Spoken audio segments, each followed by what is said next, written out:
First of all, good afternoon or good evening, ladies and gentlemen, depending upon when you're viewing this particular mission. I'm Mark Quarkey, of course, notorious for American Peril, Call to Arms, and of course in the new Call to Arms, The Storm Upon Us. We're also, of course, filling in the gap with the tape that you're probably very familiar with. That's why you're watching this one, called Equipping for the New World Order Part 1. In Equipping for the New World Order Part 1, we concentrated on the individual, the person. Now, we knew for a fact that out there amongst the Patriot movement and throughout all of the militias, there are many people who do not have military experience and were in need of some guidelines, or at least some general ideas of how to establish field gear, what type of equipment to choose, and the basic necessities of the individual in the field.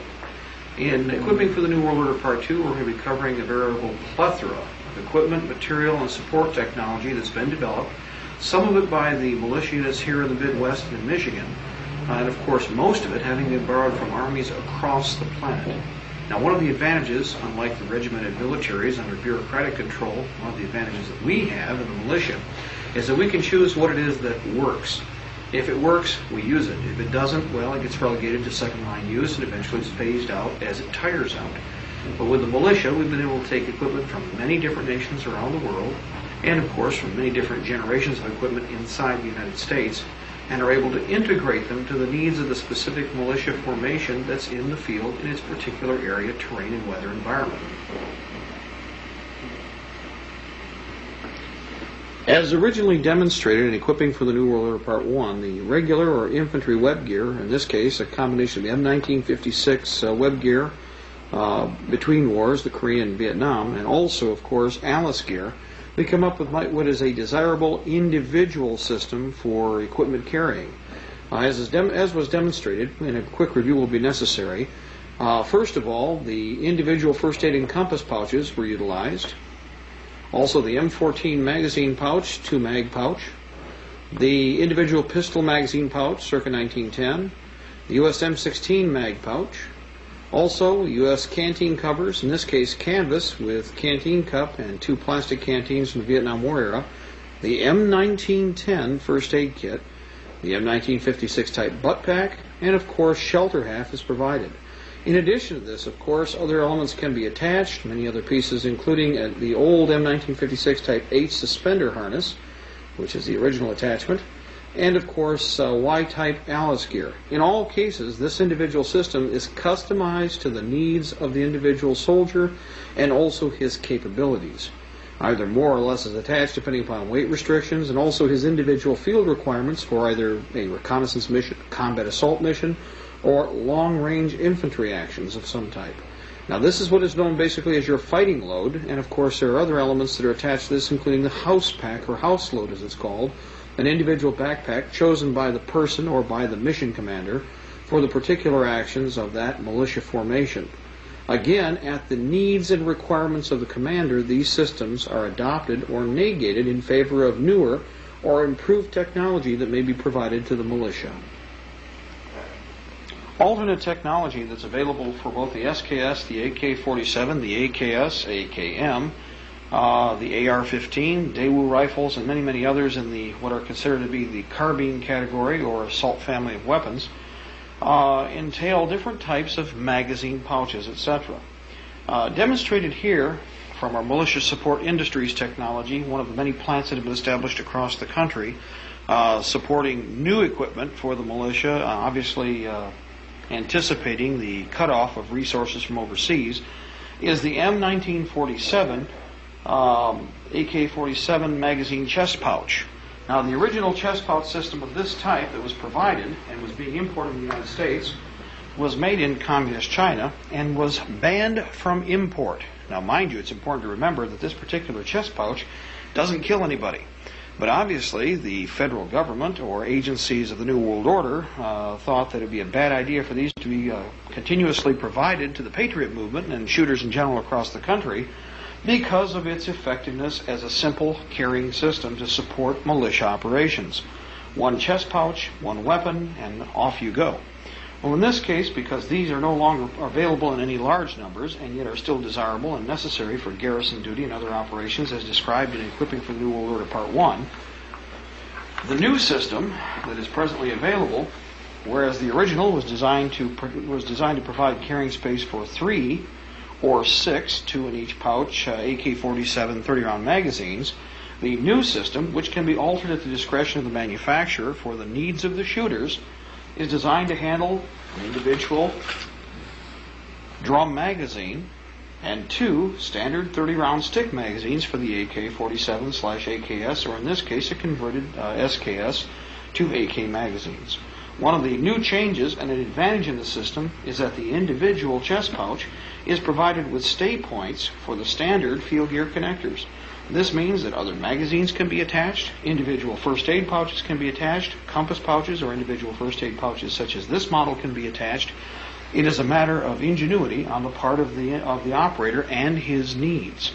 Now, one of the important things that is stressed with militia operations is flexibility. Individual shooters have specific needs depending upon body size and structure. This is called ergonomics. In this case, this chest pouch design will be available in at least 6 different design types. It will be American-made with all United States components, not made overseas. The strapping material, in reality, was originally provided via the great effort of World War II against the Axis powers. The canvas or sailcloth material is available in many different colors. In this case, white for the test. Many different colors. In this case, white for the test models and also for snow camouflage operations during winter exercises.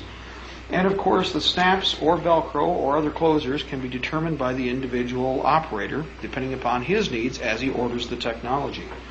Now, these are a very simple system. They're designed to cross over, and in this particular case, the American system, unlike the Chinese, has a quick release stay system that's available. And you may be very familiar with it if you have a pair of suspenders that you're wearing right now. Again, the advantages: existing technology, drawn off the shelf and available to the militia forces across the nation. These systems are virtually being made in mass, tens of thousands at a time now, in several different militia plants that have been very successfully manufacturing and designing systems for the needs of the militia itself. They're very specific. They are, of course, coming up with innovative ideas, and we also ask that those of you who are listening continue to endeavor to develop technology of this type. If you have a problem, come up with a solution. One of the other problems that we have had attached to this, of course, is the idea that while we may be able to access these even from our own production facilities, there are still other systems that are available. If you see them, grab them. In this case, what we have is a Canadian version of the same basic chest pouch, also known as poor man's body armor. One of the advantages to having the magazines held high on the body is that they do provide some protection from small arms fire. Of course, you're going to lose the magazine, but probably that's better than losing your life, I assume.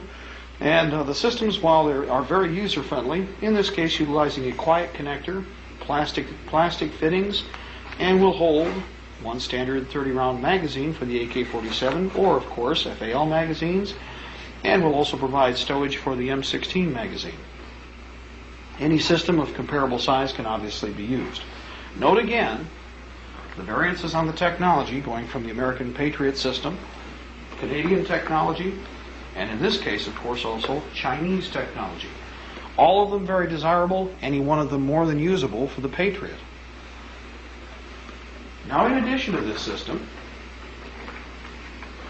we also have a series of magazines provided for many defunct tyrannies that presently, of course, are being made available on the rent-a-revolution market. This includes, in this case, East German AK-47 40-round magazine pouches and 30-round magazine pouches. You may have been familiar with these, having seen them at gun shows or other source points such as surplus stores. It may be noted that in this case, this is the original color configuration, but at the need of the shooter and at the need of the individual unit, depending upon terrain and environment, the colors have been changed. This particular one was re-dyed by the operator, and as you can see, successfully was darkened, while not changing the camouflage value of the equipment that was being used. In all cases, remember, we have to tailor the equipment to the weapon system. This, more than anything else, has to be a major consideration with regards to how the spare magazines or ammunition is stowed on the person, and also when shopping around or trying to identify specific technology support, even if it's commercial baggage. Remember again, try to find original systems that were adapted to the original weapon, and then integrate them with existing American technology to improve the overall performance of your unit. Again, a fairly quiet closer snap, but in this case, these are made of metal. And it will be noted, very simple release. These are good and stiff. And what we're demonstrating here is a 40-round magazine, East German manufactured, for the AK-47, AKS, / of course the converted SKS carbine. A very desirable weapon system. This technology, of course, is again reasonably priced, and while it is still available, we recommend that you buy as many magazines as you possibly can.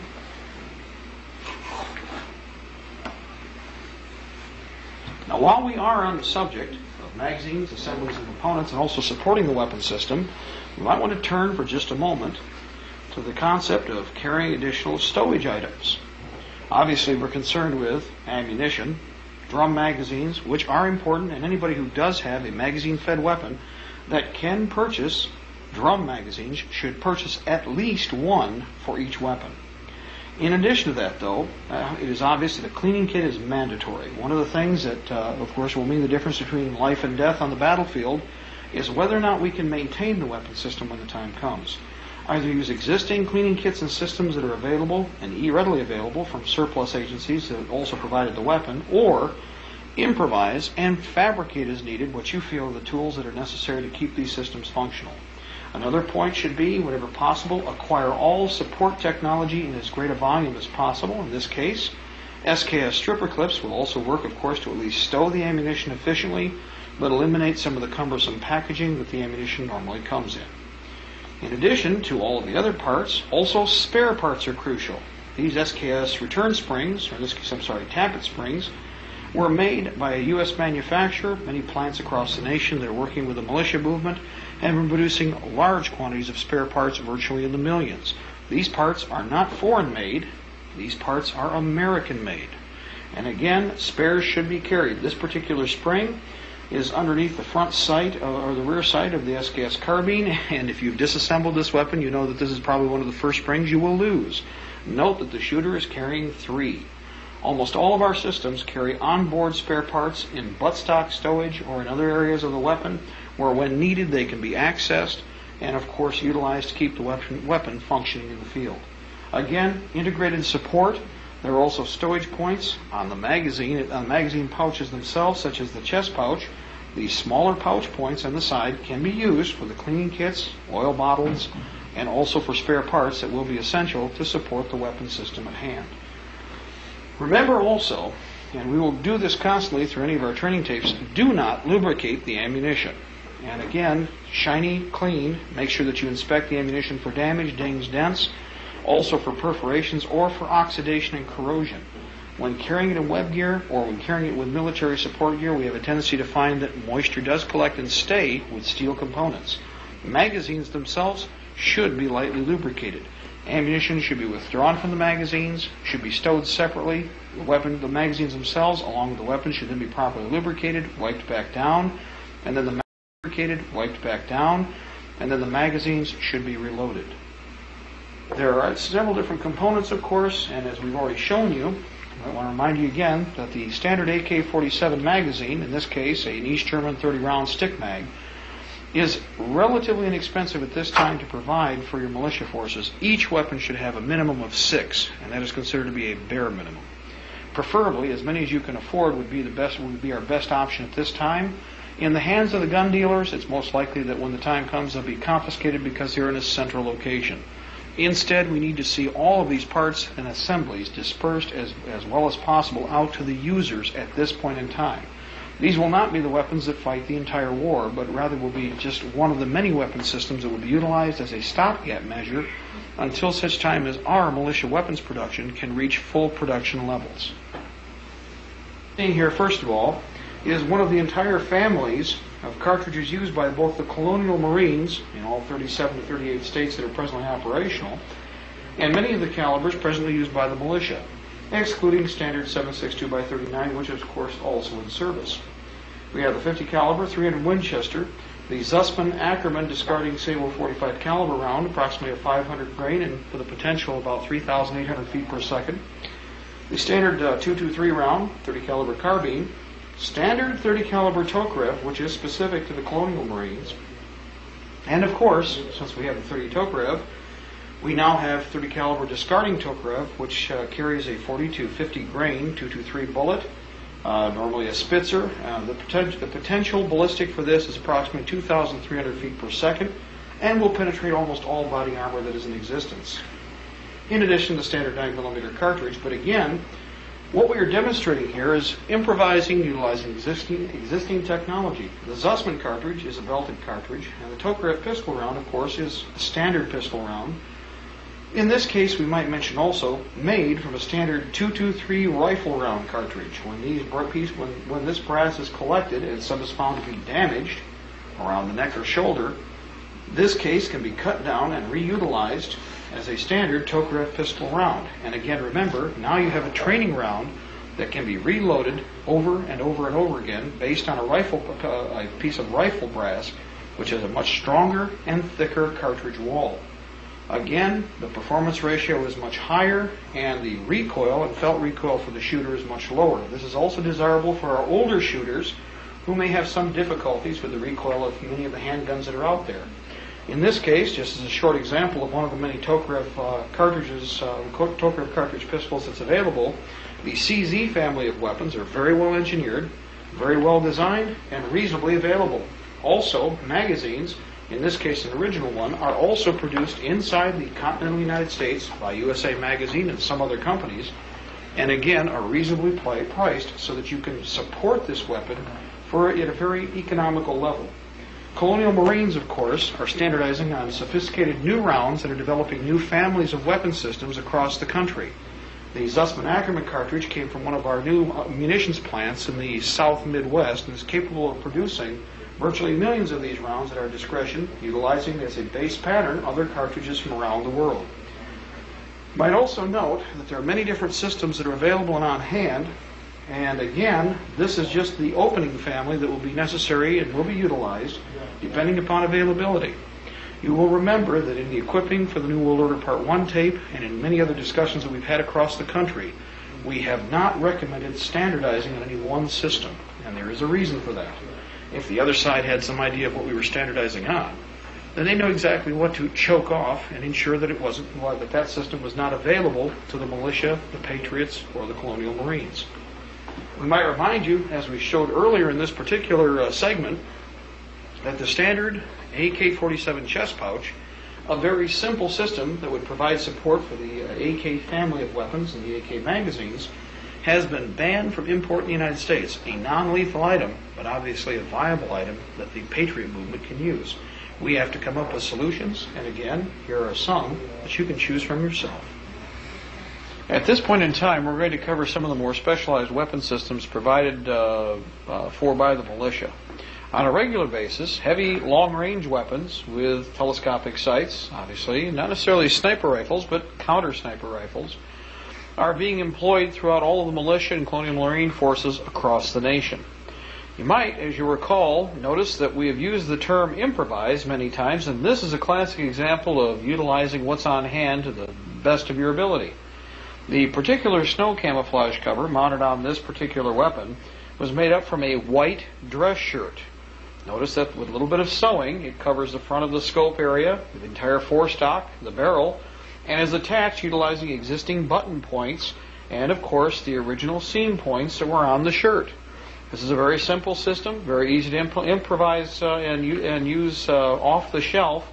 And for those of you seamstresses who are out there watching this right now, you're probably saying, I can do that. Well, you're right, you can. So again, it's only a matter of imagination, and there are many different solutions being found across the country. This is a good example of one of them. But what we're looking at here is the basic support technology for a sniper or counter-sniper unit in an operational area. Now, you will, of course, change, or you can change, the technology that you're using depending upon budget and resources. In this case, first of all, reconnaissance is a primary concern. We're looking at photographic intelligence, utilizing a 35mm camera, but the technology will vary depending on what you have available. And today, video cameras are also quite popular. Remember, too, that while you're carrying the camera and you're carrying film in it, always carry spare film, and whenever possible, date the package and identify what film is in there with how many exposures. In this case, I believe this is a disposable camera, a throwaway. An excellent option because, again, you're not concerned with losing it. If you do take the photographs but have to dispose of the evidence for a short period of time, you can leave this without crying about it, unlike the 35mm commercial camera. Once reconnaissance has been done, and also while reconnaissance is being done, other optics are, of course, desirable. The more detailed the optic work done, the more likely it is you're not going to fail when the time comes to perform the mission. Remember also that with any type of long-range shooting operations, the spotter should also be provided with optics. In this case, a simple set of binoculars, a commercial grade, desirable to have any kind of optics as opposed to no optic technology. In the example that's given here, we also have a Russian spotting scope, handheld, of course, or these could be established with a monopod or a tripod as needed, and they can be improvised utilizing sticks or other components in the field. Well, of course, the other important option with regard to any type of operation of this type is communications. Now, hands-off communications are still the best and are available in many different types of systems, but the multi-channel FM short-range transmitters are an excellent option, have been tested extensively by both Colonial Marines and regular militia formations and regular military units around the nation, around the world, and we find that these particular systems are very desirable. This particular model is a 5-channel, which means you have 5 separate frequencies to choose from, and these types of systems can also be used effectively with fire teams and squads in combat operations when you are a platoon commander. Consider this, that the squad leader can have one system with 5 frequencies, and in the process, each individual squad or fire team can be on only one frequency with a single channel radio. The advantage is there will be no multi-channel clatter inside the earpiece of an operator. He will hear only the frequency that he needs to, talking to his own troops. The squad leader can have a multi-channel transmitter so that he can communicate with the platoon leader and with other squads, and yet then isolate his communications to talk to his own people as needed. Consider this, you have 5 different frequencies, so you can have 4 separate squads and a command element on their own channels. Another option, of course, are simple handheld radios. There are many different types, both in FM, AM, 2 meter, 4 meter, also 20, 30, yes, 60 and 80 depending upon crystals, and of course how much money you want to spend. Obviously, what we're looking at here is a very economical solution. They can also, of course, be in CB. This is a more advanced system here, a little bulkier perhaps, but again, we're taking advantage of existing on-shelf technology. What we wanted to demonstrate is that there are many different antennas to choose from also, depending first of all upon mission type and also the requirements of the individual radios themselves. Now, unlike the headset units, which have a built-in whip system which wraps around the top of the head, around the crown of the head, these individual systems are retractable if you use the model, similar to what I'm using for a pointer right now, or are rubberized, armored, flexible antennas, which can take a great deal of abuse in the field. Again, at your discretion, you'll need to choose the technology that will, first of all, obviously suit your budget. Second of all, also suit the tactical needs of your environment. There are restrictions with all of the different types of communication that are used. Remember that in many cases, even though the systems are fairly sophisticated and fairly modern, they're still limited for the most part of line-of-sight communications. One of the interesting things you should note with all of these radios is if you read the back of them, you will find that under FCC guidelines, all of these radios had to accept a specific amount of interference by law. They are intentionally reduced in range and capability because the government wanted it that way. So you need to evaluate the technology that's available, find out what will best suit your needs, and then employ it properly, test it, and experiment with it. Now we're going to turn over here for just a moment, and there's something you may have noticed sitting off to the side. While we certainly have a lot of weapons that make noise, understand that the personal fighting weapon, especially the knife, is a silent weapon. The objective behind an operation of this type is not to make any noise and not to be noticed. So before this thing that goes boom is used, in many cases this may be the preferred weapon of choice under certain circumstances. It's highly recommended that if you are going to purchase any type of blade weapons, again, you need to do research with regard to fit to the individual operator. There are many adept individuals who can recommend different systems for you. And again, the knife, like the handgun, for the most part, is a personal choice firearm. Or a personal choice weapon, just as the handgun is a personal choice firearm. There are many people who argue back and forth about different technologies, different systems, different equipment that's available. But remember, when push comes to shove, it's a matter of whether or not this will go where it's supposed to and continue to function after you've used it the first time. In all cases, as we are demonstrating here, ammunition is the base for everything that's being done. You will notice, of course, first of all, that the ammunition is being properly stored in a conventional munitions can of some type. Remember, the government already did the research. You can't do much better. Take advantage of existing shelf technology, and also make sure that you are consistent with the ammunition. You will notice that here again we're using a specific grade of ammunition that is peculiar to the type of weapon being used. And again, consistency is crucial. We're looking at quality technology, mated with a quality weapon system. You come up with an excellent end result. While this next phase has been covered by many different authors in the last couple of years, chemical warfare protection and also safety protection devices are very important. There will be another tape, and there will be other work that has already been generated by other people on chemical warfare protection, but we do need to review the basic technology. This mask, of course, is the M15 combat mask used by the Israeli military, though probably made by the German government. This has a standard voice emitter, a drinking station, and of course has a forward-mounted gas mask filter.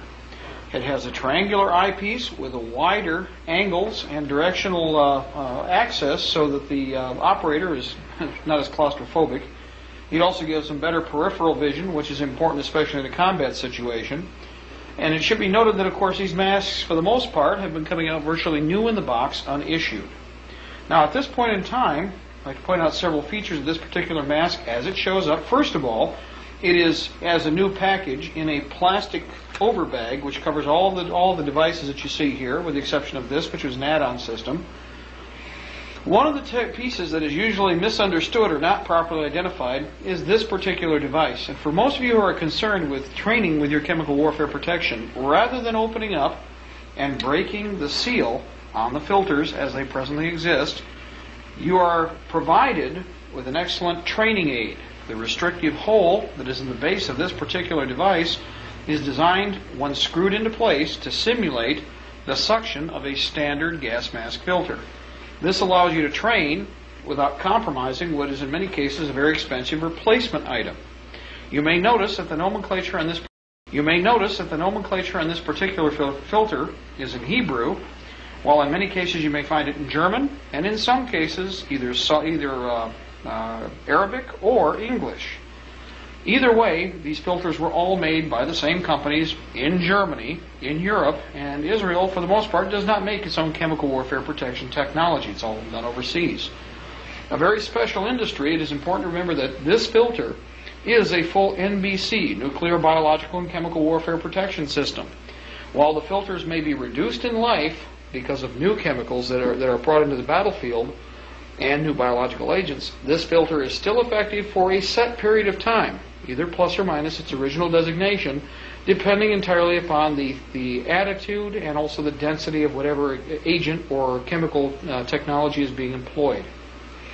The particular frame you see here is designed to maintain the structure of the mask while it's in storage, and yes, can be left inside the mask, in the bag, during storage prior to combat operations.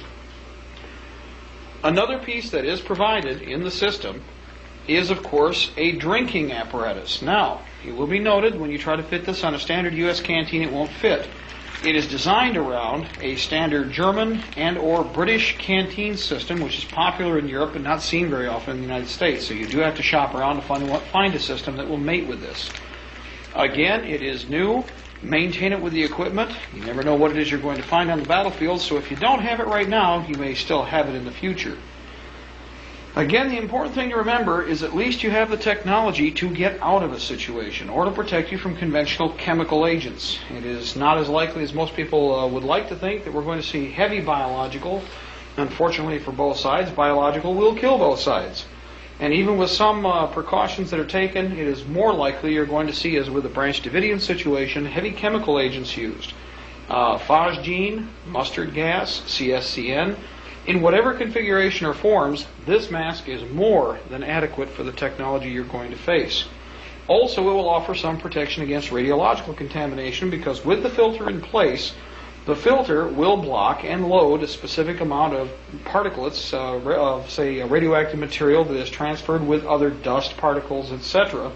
The filter can be discarded and, of course, buried or disposed of, but it will offer some protection. Obviously, it's not going to protect you from any radioactivity, but it will eliminate some of the possibility of ingestion through the respiratory tract. One of the other considerations, and this is another option, is a hose. This particular system is an adapter that was made for the Russian chemical warfare technology. Oh, but those crafty Russians, being what they are, this particular thread system that's on their gas mask is the same as the Israeli and all NATO standard equipment. This umbilicus can be attached, and the standard filter attached to it, and you have, of course, an extension device which takes the filter away from the front of the face, and the filter can be stationed in another location or inside the gas mask bag itself when worn in a high carry system to the left of the body. There are different advantages to this, and obviously, not the least of which is filter changing, which is more easily controlled with the device not sitting on the end of the face. One of the other advantages to this system is obviously the cost. These are very economical gas mask systems. They're as sophisticated as the M17 US mask presently in issue, or A1 or A2, and are as effective as most of the new systems that are online. Now, in addition to the basic gas mask and protection that we do know that it offers, even if you're not in a chemical environment, there are still other safety considerations that should be considered. Number one is eye protection. Yes, I know, OSHA will tell you all about how you basically have to have battle armor simply to use a hammer nowadays. Well, this is for another reason. On the battlefield, there are a number of projectiles, objects, and devices, not the least of which are dirt and sand, which can create a problem for you. And of course, remember, you're a long way from assistance. Cold wind in extreme cold weather, warm wind or sand and dust in extreme hot weather. And of course, simple wind protection during almost any other types of environmental conditions, including rain. And so it is very desirable that you acquire a combat goggle of some type. Again, at your discretion, with the amount of money or resources you have available, you can choose a basic system. But again, they're simple to stow, very desirable for long-term use, and again, history has proven that they do serve a purpose. One other thing, and again, we're not selling a certain company here or anything like that, but ear protection is important. Many of the weapon systems that we've shown do create a noise peak or hypersonic crack, which is detrimental to hearing. Now, trust me, when you pull the trigger on that weapon, somebody's going to know where you are.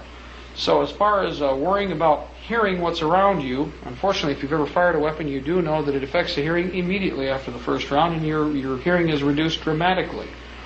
To protect against that type of injury, and also from heavy ordnance which may be used in your area, earplugs are highly recommended. Also, in a chemical warfare environment, they should be used. Remember that the ear channel is an air passage, and so whatever could normally be passed through your lungs via the mouth or the nose is also, to a limited extent, passed through the ear channel. For that reason, earplugs are very desirable. And also, another device which is not demonstrated here, but is demonstrated in other tapes and training aids, a complete hood for the gas mask is also very desirable. Safety technology is a very simple and straightforward thing to consider. Eye protection, ear protection, obviously because God only gave us so many parts, are an important issue. Well, respiratory speaks for itself. Without any kind of gas mask, how long can you hold your breath? Oops. The next point that we're going to be bringing up is the use of layering, especially with winter operations. Now, while certainly we have many different types of camouflage patterns that are available, many different systems, in this case, East German splinter pattern, or also known as rain pattern. While this is available, there are many other different patterns that may be on hand, U.S. woolen camouflage, green, such as you're seeing attached to my arm, and of course, a plethora of different systems from all over the planet. In this case, though, the East German uniforms are a very economical system, and for your non-combatants and your combatants, a very desirable way to go with regard to the purchase of quantities of equipment to keep your people in clothing. In this case, we're looking at standard weight, approximately 65-35 or 50-50 cotton polyester blend uniforms designed to give you a first layer beyond your normal insulated underwear or your conventional skivvies, as the Marines used to call them, and the Navy. As a matter of fact, this system can, of course, vary, but is still consistent throughout every military force, and for that matter, any people across the planet. Well, the next step beyond the conventional uniform, though, is winter weather gear. Another solution, and again very economical right now because the government is going away from wool, and why we're embracing it very quickly, is the old M1952, M1954, and the 1956 series wool uniforms. In this case, a two-pocket top, standard button configuration long sleeve, with a set of pants with adjustable waistband. These are an excellent winter system, and in all cases, they also come with the capability to accept liners. So you're looking at an insular layer with another insular layer attached to it. Now, one of the reasons for adopting a layer system, even though there are many sophisticated technologies that are on hand right now within clothing, is that as need be, you can ventilate and cool or take layers off as your labors increase and as temperature increases to eliminate the possibility of sweat and building up moisture, which will freeze later if not properly addressed.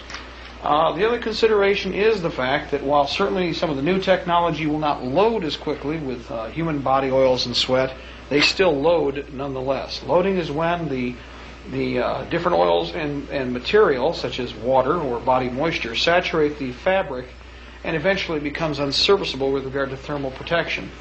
Even though many of the different technologies, such as Gore-Tex, etc., are very desirable, even they load within a specific period of time. And one of the biggest problems that we're seeing is, again, replacement in the field.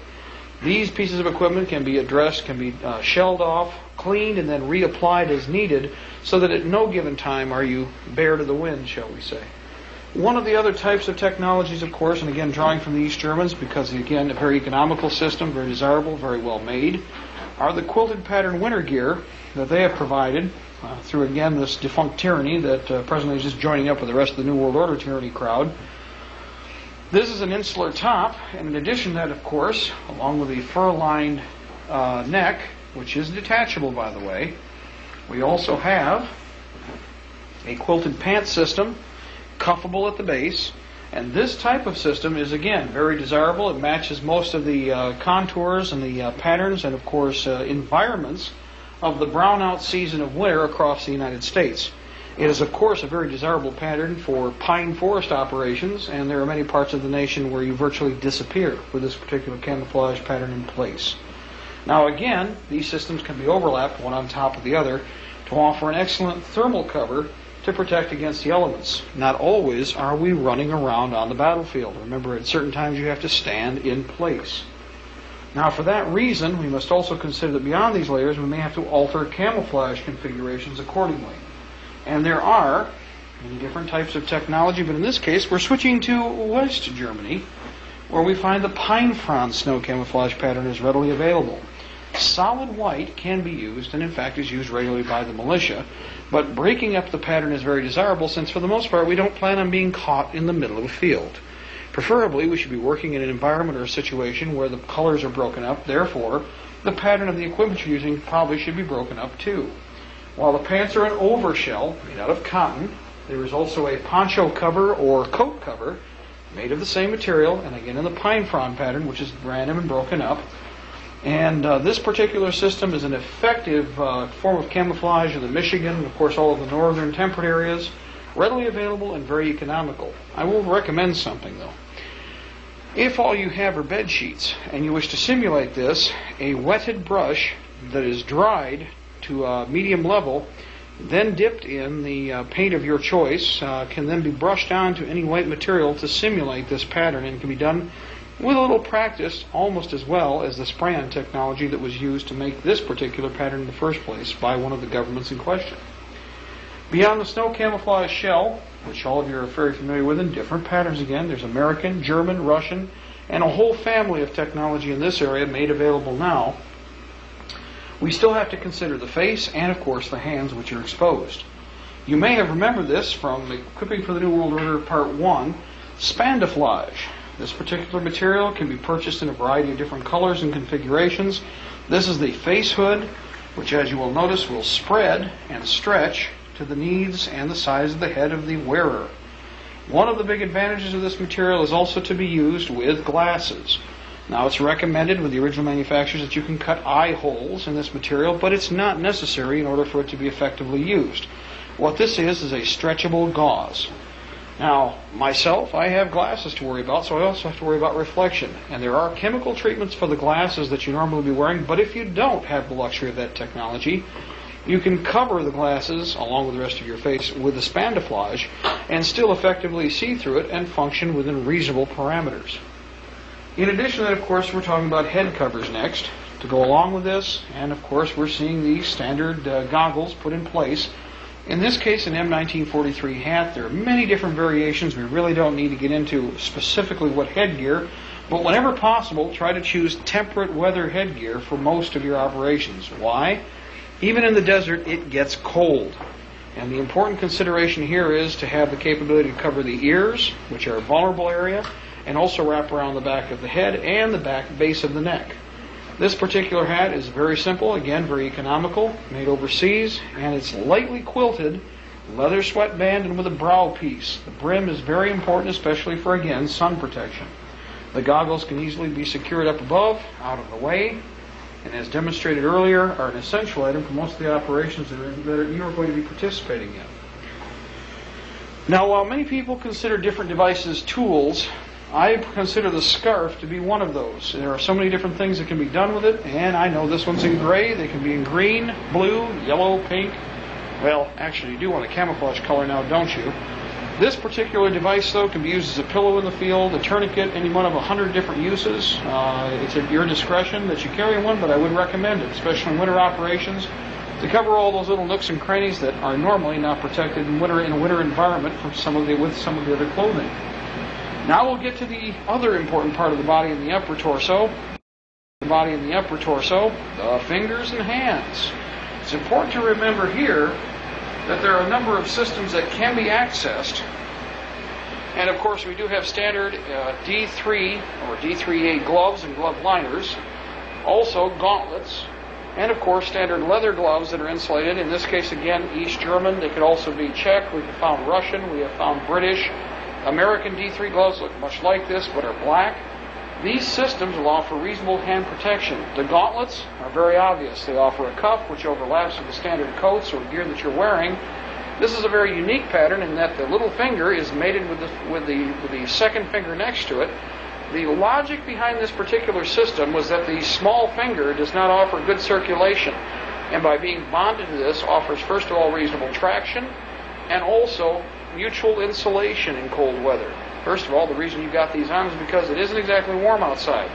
Anybody who has experienced frostbite will know that once you've experienced frostbite, the parts that have been affected will be affected for life. Even if you do not succumb and pass on because of the experience, in other words, if the fingers freeze, chances are the rest of the body may follow, be warned. And because of that, what happens is that the individual affected by frostbite usually will feel it during any cold weather experiences, and it's an aching pain that just never goes away. Again, wool. I cannot stress the benefits of wool enough. Yes, I know we've got wonder technologies out there all over the place, but 4 million sheep in Michigan and across the Midwest can't be wrong. For that reason, what we recommend is carrying plenty of spares. You can carry them in your pants pockets. You can carry them in your coat pockets. You can carry spares in your backpacks. In fact, I'd recommend 4 or 5 pairs of wool liners no matter what you're carrying because, again, once your hands get wet, you've got to maintain the body temperature that's there and then also bring the temperature back up if possible. Well, by using wool, whatever is wet, when moisture makes contact with wool, this is one of the few materials that forces the moisture from the inside out. And so any area that's making contact with the skin will start to dry very quickly. During the process of using these, once you wet a pair of standard wool liners, we recommend then that there are 2 techniques to be used. One is to take them and put them in the crotch area, which is a very warm area. Your natural body heat will help to force the moisture out of these gloves, and progressively they can be reused.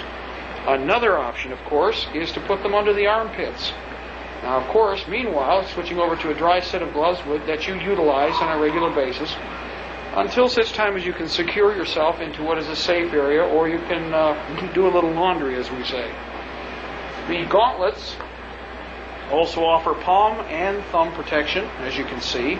And while there are many variations on this, from American to British to Central European, etc., the basic theme does not change. And again, Because we're militia, if you can find a better solution or something that works more to your needs, then you can adopt it. We do not have the bureaucracy to contend with, and that in itself gives us a tremendous advantage when it comes to trying to acquire special or new technology. Next considerations, of course, and last with regard to the cold weather gear, but not the least, is, of course, the combat boot or winter boot. Now, these are two examples, and yes, both of them are slightly used. One is, of course, a pair of standard infantry U.S. Mickey Mouse boots.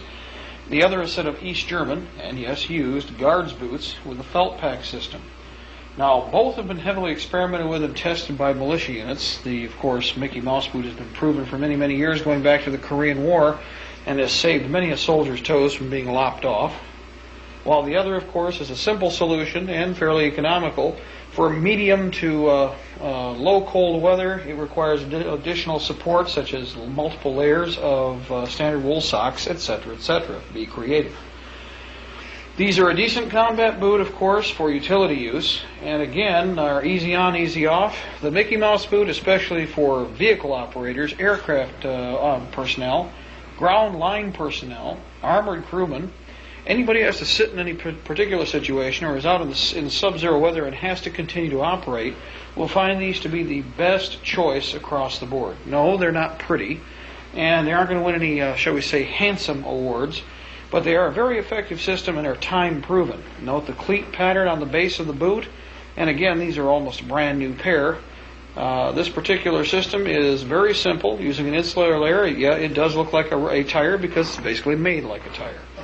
While this system is, again, sometimes pricey, if you're fortunate enough to be undersized 10 or oversized 12, these boots are fairly reasonably priced.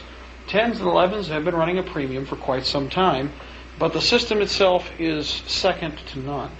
And while there are many people who claim to have come up with better ideas, I have seen people fully immerse their feet with these boots on, and within less than 5 minutes have their feet up to normal body temperature.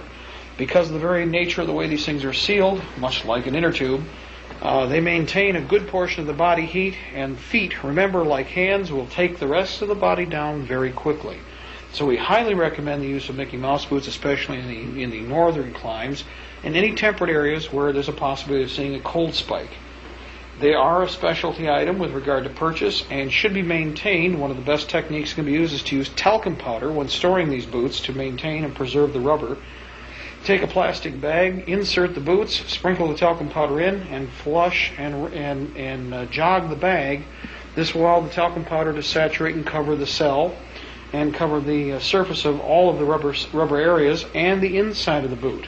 That way, by the time you need them next season, they're going to be fairly well preserved and ready for use. On the other hand, and of course, you'll have to forgive us for the fact that we see a few wear spots on this leather, any combat boots, especially that are used during the winter months, must be maintained. That includes, of course, polishing and then sealing the leather itself. Also, proper drying. Whenever possible, up to 3 pairs of combat boots should be an issue for every single person, with the boots taken off every day, one set allowed to dry, another set in use, and another set being prepared. At least 2 pairs are desirable because you can pull 1 pair out of service and allow it to dry and then perform maintenance on it while wearing the other pair. This will increase the lifespan of the boots and, of course, maintain good integrity with regard to the leather. Maintaining the cell surface ensures water repellent and also that you don't lose those calories that are being collected in the foot area. As most of you do know, your feet are a fairly hot area too, so once you have retained this body heat, you can maintain the temperature by simply moving the feet for any period of time. Both systems will work, and again, there's a veritable army, forgive the pun, of boots that are available for any of you soldiers or militiamen that are out there. You get to choose, but remember, if your feet go, so goes the rest of the body when the time comes, and I will refer to the Revolutionary War, bloody footprints in the snow. There was a reason. They didn't have enough boots, and they didn't have proper protection from the environment that they were working in. Let's not make that mistake this time around. If you need spares, or if you don't have spares, I should say, buy them. You will need them. There is not going to be a cobbler just around the corner or a Kmart down the road when the time comes. At this point in time, we'd like to demonstrate is utilizing a variety of different systems. We've got a conventional SAR operator, and they're not necessarily an automatic weapon, but in this case, utilizing a large capacity drum. As we said, every weapon, if it's semi-automatic, should have one. In this case, an AR-15 with a 125 round large capacity magazine. In addition to that, taking advantage of old material that is presently available, this is old ripstop woodland camouflage, circa 1975-78. Allowed to bleach out, it creates a lighter material than is normally expected, not a standard pattern. And cutting and roughing is fine. As with a ghillie suit, you're breaking up the normal patterns. It can be held and retained as needed, and also discarded when necessary. One of the other things that would be done with this weapon under a cold weather environment or with varying conditions is to, as we saw with the counter sniper rifle systems, would be to cover and block many of the overt areas of this rifle to break up its overall pattern. White electrical tape, white duct tape, cloth material, even burlap can be used to break up that particular pattern. While this is a solid white camouflage smock, standard U.S. issue, the different colors with the web gear and other components that are attached do help to break up the overall silhouette.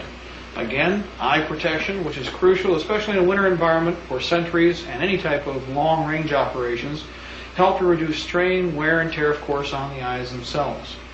This is a basic example of integrating a variety of different systems, and again, at your discretion, these weapons can be brought to bear with effective firepower and with effective support carried by the individual rifleman. Utilizing a variety of different pieces of equipment here, most of it, of course, standard East German and DDR technology. The winter weather camouflage works exceptionally well with our small personnel. From extra small to small will fit anywhere from young, middle-aged children to, of course, young teens, middle teens, women, female personnel, and a lot of other individuals that normally cannot be outfitted. The equipment is very economically priced, as we've said before. In this case, utilizing a short action carbine, bolt action, and adapting the standard first aid pouches and other technology, what we have is a light infantryman's kit, very economical. You might notice also that the glove liners are a commercial pattern that are done in a model color scheme of both yellow and green. This is an excellent camouflage configuration. Headgear in this case is a German helmet liner. Now, the U.S. and German helmet liners are, of course, a cold weather item and are much sought after nowadays by not only militia enthusiasts, but many other people across the country. They're in vogue again. It's a very desirable system. It can be used in a variety of different ways. It covers both the ears, the back of the neck, has a visor in the front, and of course is lined. It will also cover the chin. Standard scarf configuration can be discarded as needed to ventilate, but remember again, for many people, they're going to be dealing with sentry operations. And so, with this configuration is again a very economical, very desirable package that will keep your person in the field for an extended period of time without a great deal of muss or complication. Again, depending on the weapon, the web gear would be adapted accordingly. In this case, the 6.5 millimeter bolt action is again a light-duty reservist weapon, still more than effective at doing exactly what it did 100 years ago or less, putting a hole in targets at approximately 300 to 400 yards effectively and efficiently. Again, this is an example of utilizing the same type of technology with winter configuration that we saw during the summer phase and was demonstrated quite extensively in equipping for the New World Order. Ladies and gentlemen, this evening is give you a chance to see exactly what reloading is all about. Now, we've talked about the capability to produce ammunition for yourself. What we're going to show you here is practical application. Almost everything you're going to see, of course, is of professional grade, but is fully acceptable and is fully accessible to virtually all of you that are listening to us tonight. Now, as we've noticed, as you peek through the doorway here, that one of the more sophisticated blue presses is available. This is a multi-station press with a pull of a handle, and we're going to be demonstrating this, of course, for you during the program here. One individual step is followed through on by the press itself. You'll notice that everything is divided and is appropriately inventoried so that you have an understanding and good control over production flow. Case reamers, we're looking, of course, at the finished product, which you're going to see here. Individual cases divided by specific type, size, and of course composition. Nickel cases, conventional brass, and nothing, and we'll repeat this through the whole process, nothing for the reloader is junk. Anything that is taken off a case is preserved and saved for future use, possibly. In this case, as with the Dillon presses, of course, the important thing is maintain cleanliness, as you can see. Parts inventories are maintained. Brass, as it's being processed, is maintained in individual containment vessels. These are used for everything from tools to precision devices. You'll notice also, of course, as we proceed through, that anytime you can preserve information, it's made available. And for this reason, of course, take advantage of the many different manufacturers. We're not promoting any particular type of bullet nor any particular type of press. In this case, this is the operator's choice, and again, is a very desirable system. Once you've established what it is that you feel comfortable with, then you follow through and become a professional in your particular area of expertise and interest. In this case, of course, you're going to see several different presses as we move into the room, and you'll find, of course, that there are different systems available. In this case, we have everything from the very static multi-head presses to individual portable presses. That's right. If you're going to be working out, why work out in the field with a bench machine? Why not make all that effort worth something? In this case, this is a single-stage press. This is a single-stage press. The dies are normally individually stationed in the press itself, calibrated to the particular case for depth and specification, and then simply insert a single piece of brass, and the rest is history. Now again, this is a fully portable unit that could be theoretically backpack portable along with all the components for reloading. This particular one is made by Lyman. There are also systems of this type made by Lee and just about every other manufacturer presently in the United States. It should be considered that there are many different solutions, but there are also some new problems that arise when you're dealing with reloading, not least of which, of course, is, as we said, precision. Scales are vitally important for speccing particular powder measurements and also doing quality control checks throughout the entire process. With more precision shooting in a rifle and also competition handgun, you even weigh the individual cases and test one against the other to try and come up with total consistency across the board. Not only do we have case reaming, but individual internal throat sizing. In this case, what we're looking at is an older but still a very effective shotgun press. That's right, even your shotgun hells can be recycled. And there are a variety of different solutions with regard to, again, the types of manufacturers that are available that produce these presses. In addition to that, you'll notice in the background inventorying and maintaining control over good quantities of cast bullets and conventional bullets that may be available for specific loads. Here, as we mentioned just a moment ago, is an example of a single-stage press that can be put into use, a little older system again, and nothing in the reloading field is obsolete. All of these presses can serve a purpose. And during peak production periods, all of these presses would be in service. Another fine example, for those of you who are drooling and salivating right now, if you have been in reloading for a period of time, is the fact that not only do we have the individual presses established and the individual dies available, but specific heads have been generated for particular loads, in this case 357 Magnum, 40 caliber, 38, 9mm, and of course we're looking at a stationing block to maintain control over the die sets so that no damage is incurred with any of the faces. All of these dies are set to depth and are prepared for use. Also, specific magazine powder charge tricklers are available. In this case, depending upon your personal choice and the type of system that you commit to, these are ready to pull off the rack, put on the system, run a test set, make sure that your powder spec is correct by, again, measuring, and then when you're finished, of course, proceeding with production. Might remind everybody, and again, you're going to have to do reading on this yourself, constantly check for the sake of safety and also for conservation. Remember, we don't want to be wasting powder. We want to make sure that whatever we are using, we use to the best of our ability. As we mentioned before, specific types of bullets for particular missions, and as you can see, there are a variety of manufacturers. We don't have to mention them by name. I think many of them are recognizable simply by their containers. But again, you'll have to do research to find out what will best suit your needs. There's, of course, also other single station points. We have bulk ball and buckshot in specific volume containers, or of course it can be produced by yourself. Holders for individual cartridges during processing, and this is something that's offered in a variety of different themes and by a variety of different manufacturers. Can hold everything from rifle to conventional pistol cartridges. And again, for mass production, it is important that we have these inventory devices on hand. Efficiency is the key. Make sure we don't lose that there. Now here, and I'm very impressed with this, this is not a factory-produced item. This was done by the master loader that we have here this evening.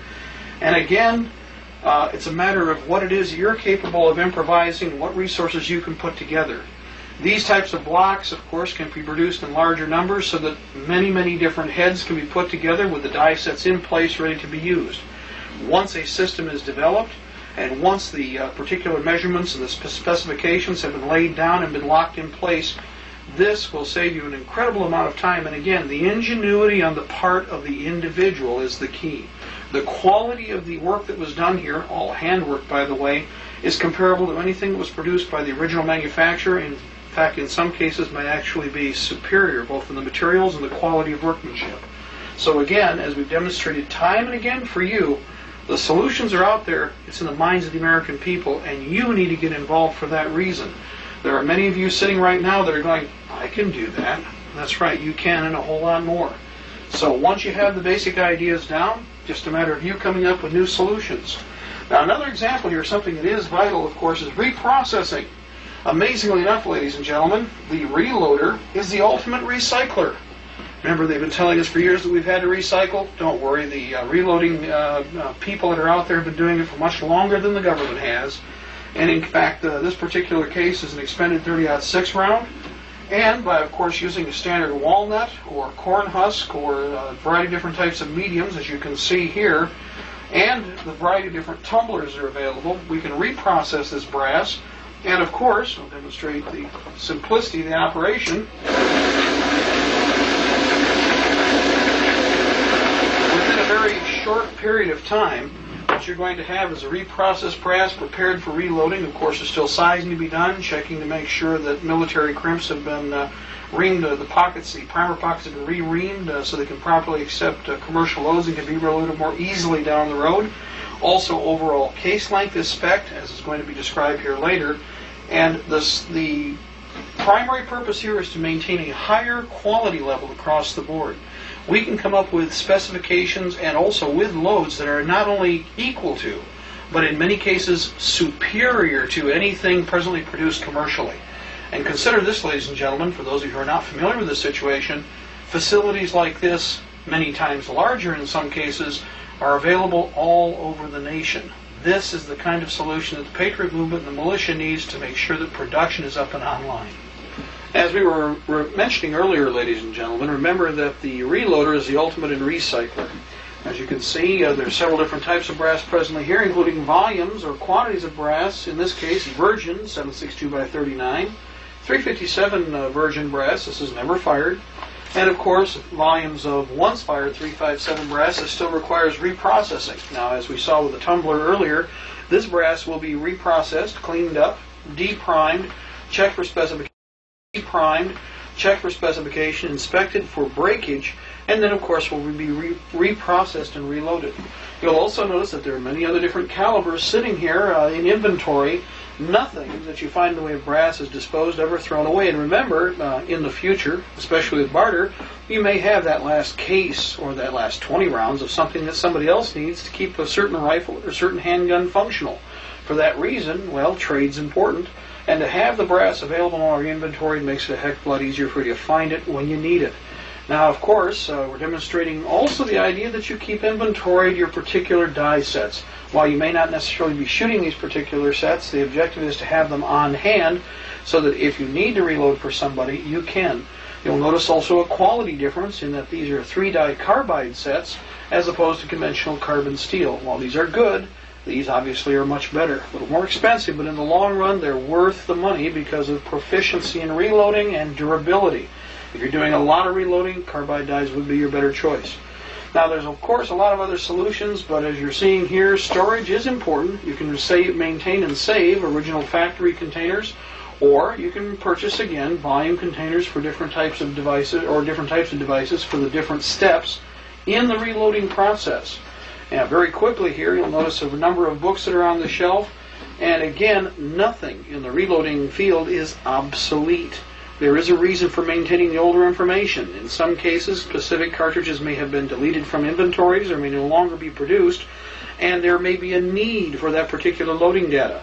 A good example is the Speer Reloading Manual, number 8. Well, that obviously implies that there were 7 others before this particular text, and each one may have information on new powders or old powders that you may acquire in different quantities through your rummaging around in yard sales, or by acquiring other loaders' inventories and resources. This will also, of course, provide you with mutual data that in the future you may be able to cross-reference to come up with new specifications for more sophisticated cartridges or specific loads for certain needs. Again, you have to use your creative mind. And the idea is to have a flow process set up here whereby for your own reasons you have good control over your inventory, you maintain quality control, and of course the keyword safety is also incorporated here. Flame doesn't quite, shall we say, connect well with gunpowder.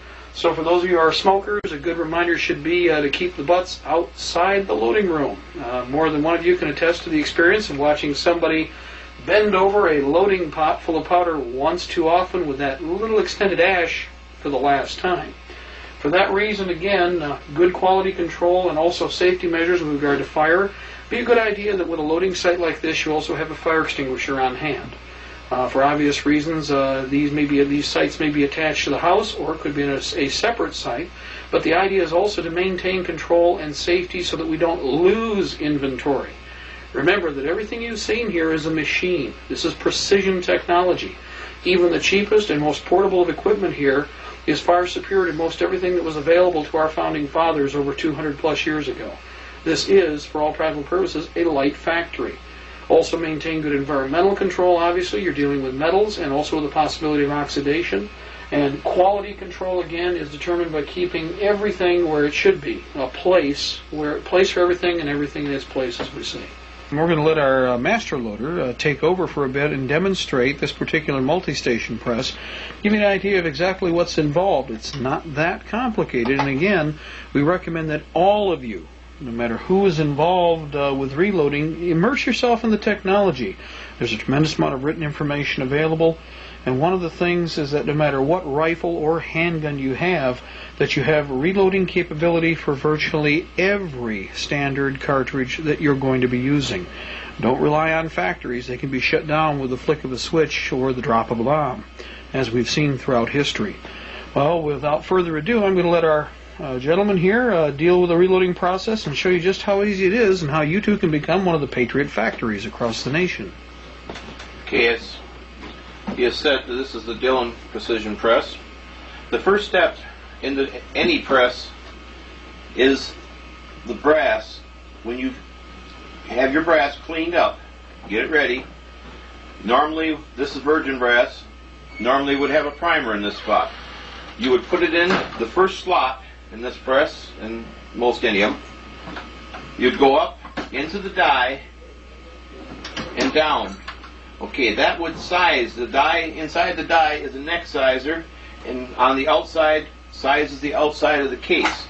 What it does, it pushes the old primer out, it sizes the inside of the neck, pushes that outward, and then squeezes the outside of the case back in. With this case, you have to go past center, a little bit of force, and that seats the new primer. Okay, the reason I like the Dillon press is that it's a multifunctional press. When I get done showing you the different steps, after that, every single time I pull the handle, I'm going to have a completed bullet coming out. Instead of having to do one single step, all of them, the second step, all of them, I'll show you that on another press. So I just turn it this time. I put a new bullet casing in. This one switches this spot. I pull the handle. Back down, over center, seats my first one. Now I've put the powder in. Now this press is set up with an automatic powder feed. It very precisely measures the amount of powder that is going to be put in that bullet. It's done using a mechanism like this. This is the mechanism inside here. You can see that the powder can be adjusted in and out. As this arm moves in and out, the powder is adjusted. You use your scales that you saw before to make sure that you have your proper amount of powder.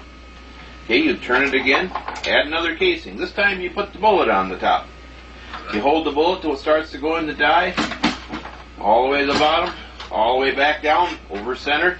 Okay, your bullet has been placed in the cartridge. Some cartridges, they also at the same time, they'll crimp They also, at the same time, they'll crimp around the top a small amount. If you're loading pistols, they have another third die which does the crimping for you. Turn it around. The casing, bullet, completed bullet. Come on, balls in. Completed bullet.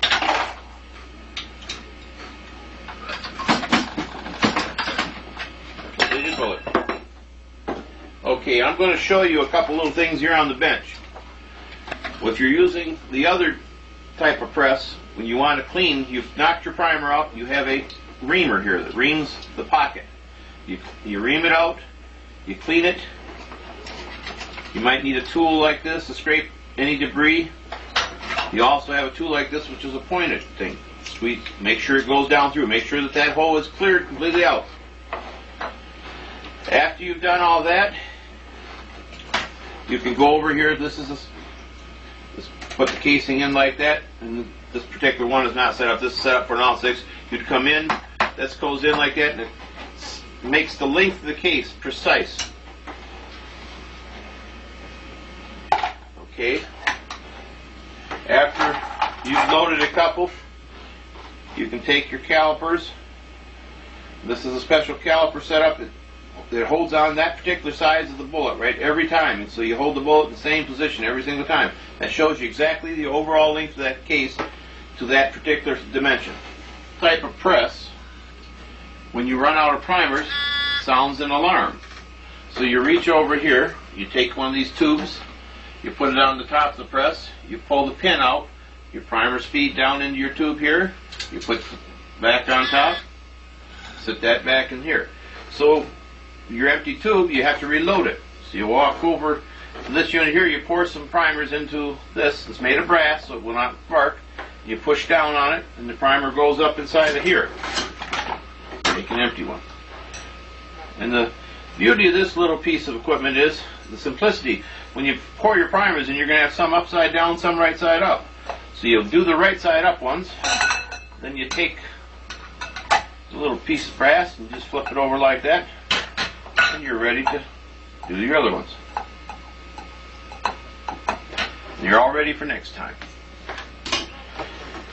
You have other pieces of equipment for measuring depth.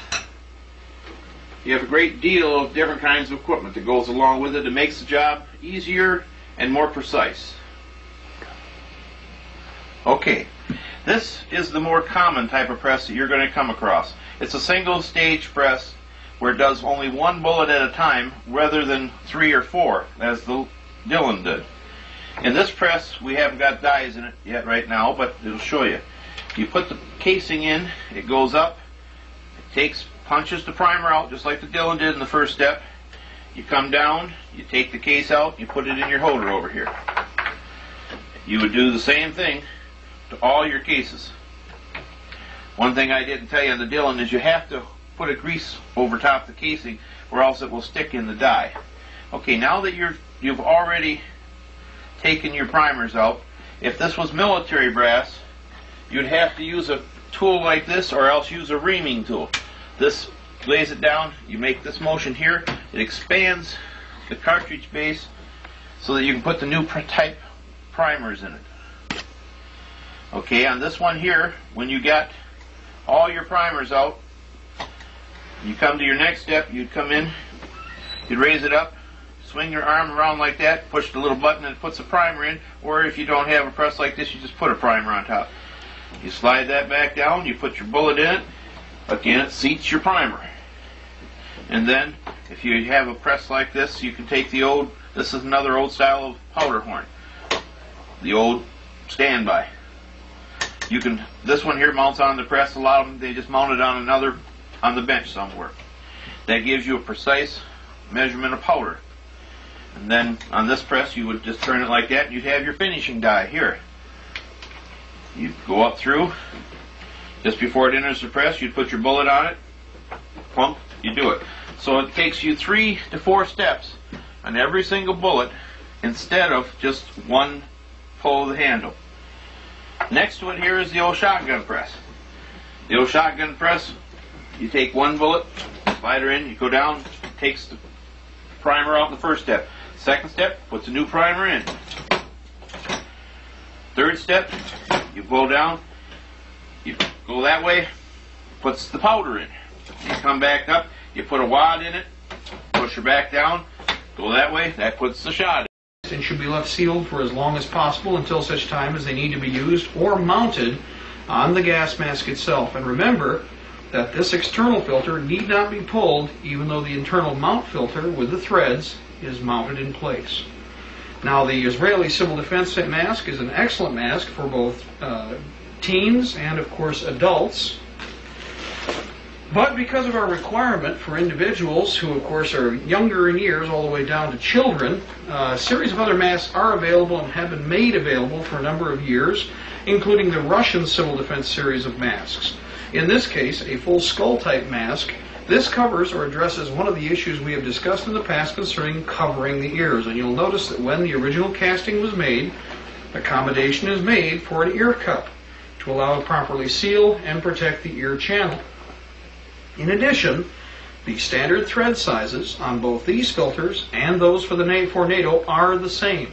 While these filters may have a variance in protection and, of course, are dated, this can be demonstrated here, these filters can be supplemented with additional NATO protection, and this mask can be upgraded quite dramatically.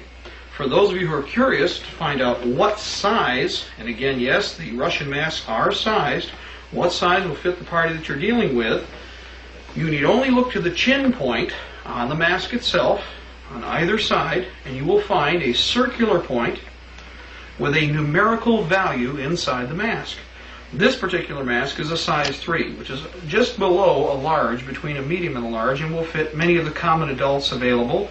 A large, or 4 or 5 size mask, will fit people who have more hair, body hair, some facial hair, of course, may bulk out the mask itself, and people just have larger heads. Some have larger heads than others.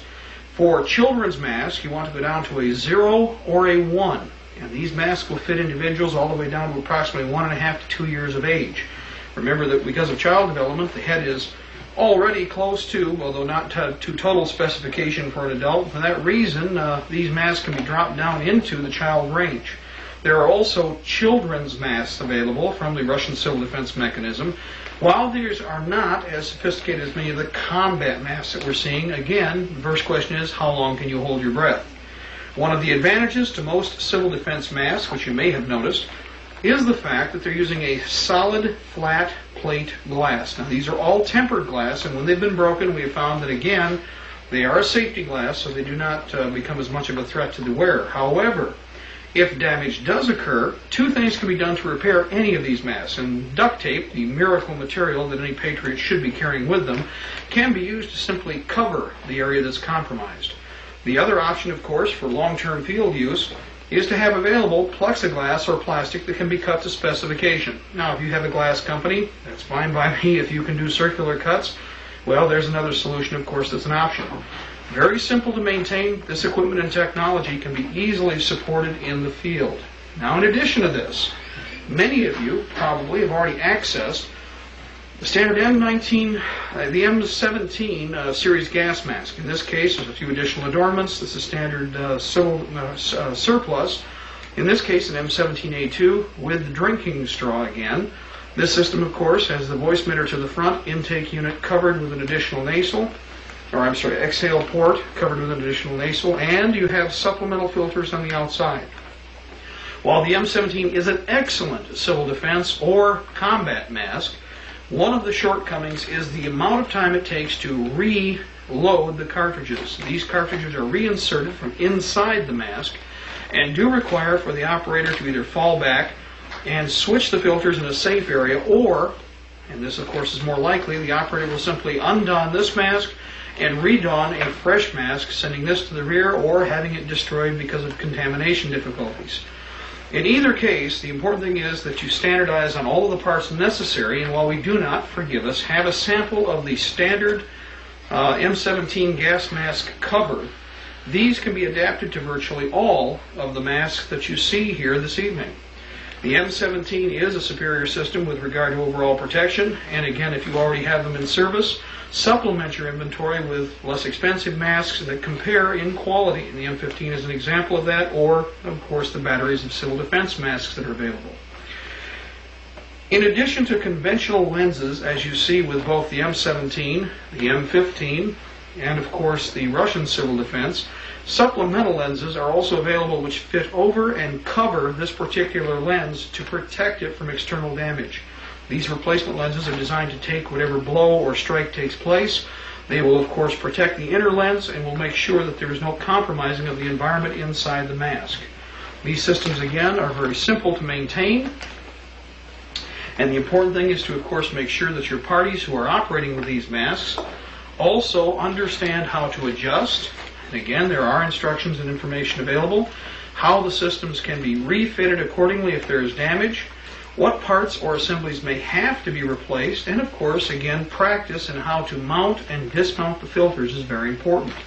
Take advantage of the existing systems, the support technology, as we demonstrated earlier, and I will mount this again, on the Israeli civil defense mask and on all standard masks that are made by Israel and by Germany, this particular system is made available. It gives also everybody an opportunity to see just exactly how the threads fit. And as we said earlier, this simulates the draw of a standard filter mounted on any of the masks that we've shown you so far. So rather than compromising what are becoming difficult to find spare filters or the original filters that you have, remember to maintain control over these, and for practice and training, this is the tool to use. Now, beyond the standard masks that we have at our disposal, we also have a variety of different chemical warfare protection systems through a variety of different inventories.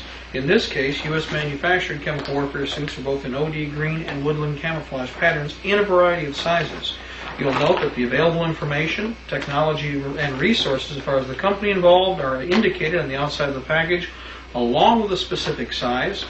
Also, these packages and the vessels themselves are very user-friendly and provide us with all of the information for sizing the individual all the way up to and including extra, extra, extra, extra large, and the specific extra large, and the specific instructions on how to formulate the specific suit for the party involved under weather conditions and other environmental conditions. These symbols and systems are very user-friendly, as stated, and again, American quality, some of the best technology on the planet, presently available to the militia. But remember, for all of the parties involved here, that this is surplus. These are finite resources, not infinite, and because of that, we are finding that the interest is decreased availability. More of these suits are getting into our hands where they belong and are being dispersed. So as you find them, you must remember that you may not have available resources at hand indefinitely.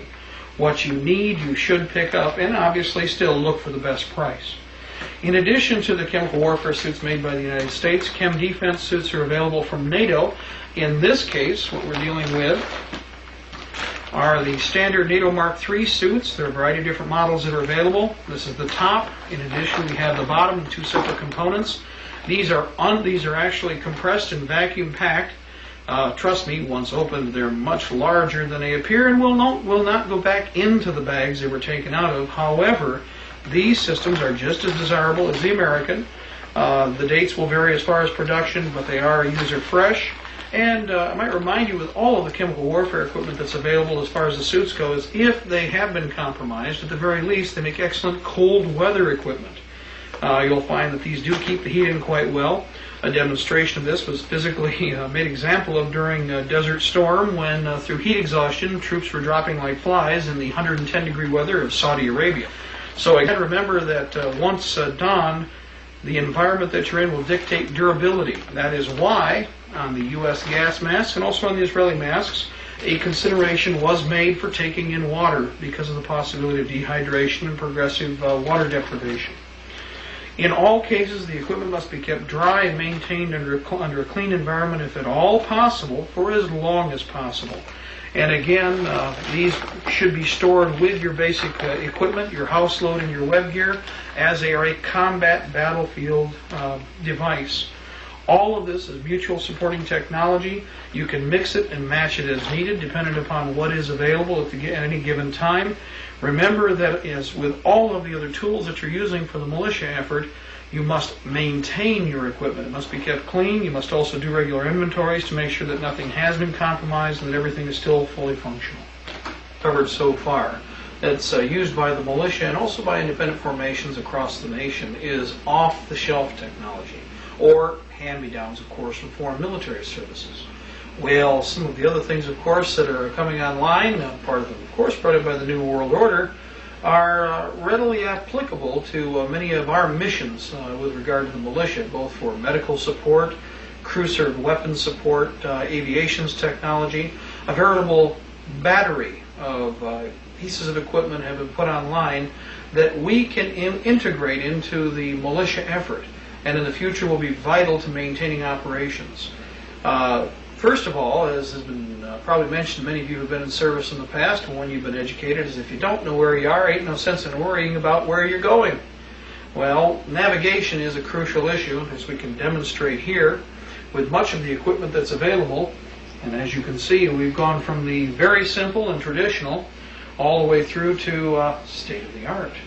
Well, that's right, we have the conventional compass. In this case, I am looking at what is a standard Lensatic, liquid-filled, with conventional templates for basic orienteering work.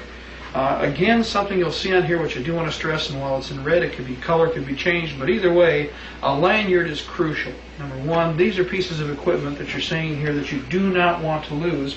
As with most of your other manufactured goods, a lanyard, especially when you consider the fact that most of the time when you're using this equipment, somebody's trying to kill you probably, will prevent you from losing technology that, well, at certain times may not be quite as important as your life with regard to getting out of the way. You'll notice also there are several other pieces here, not the least of which is very simple technology again, conventional navigational templates. There are many different types that are made, but you should remember that if you're using mapping technology of any kind, these templates are priceless with regard to operations, not just simply plotting land navigation from point A to point B, but also for such operations as artillery range finding, artillery control, mortar crewman control, and of course forward observers. And all of the technologies you're seeing here will assist most of your crew-served weapon problems. Not only conventional navigational technology, but as you're seeing here, and of course, again, this is new state-of-the-art equipment that is user-friendly. Satellite navigation technology is now available and affordable. The only thing I will say is, remember, they usually don't come with enough batteries, carry spares. In this case, the technology is available for anywhere from as little as $200 to as high as several thousands of dollars, and it's a matter of the resources that are available at hand for you. How can this be used? Well, in many cases, of course, in the future, we're going to be needing to support, as we said, crew-served technology, and it would be nice to be able to zero areas in the future. You should always know how to use conventional manual equipment, such as compass and, of course, templates, and map reading should be a first priority for all of your services, be they medical, infantry, armor, or artillery. But again, we're finding that these systems, for their cost, are easily portable, easily usable, and of course are again vital to long-term survivability on the battlefield. Integrated with the land navigation technology is also, of course, range finders, as we've discussed with other optics in the past. Simple, user-friendly equipment is available from a variety of different manufacturers. In this case, of course, direct line of sight reference for riflemen, heavy weapons and ordnance, artillery pieces, anti-tank weapon systems, etc.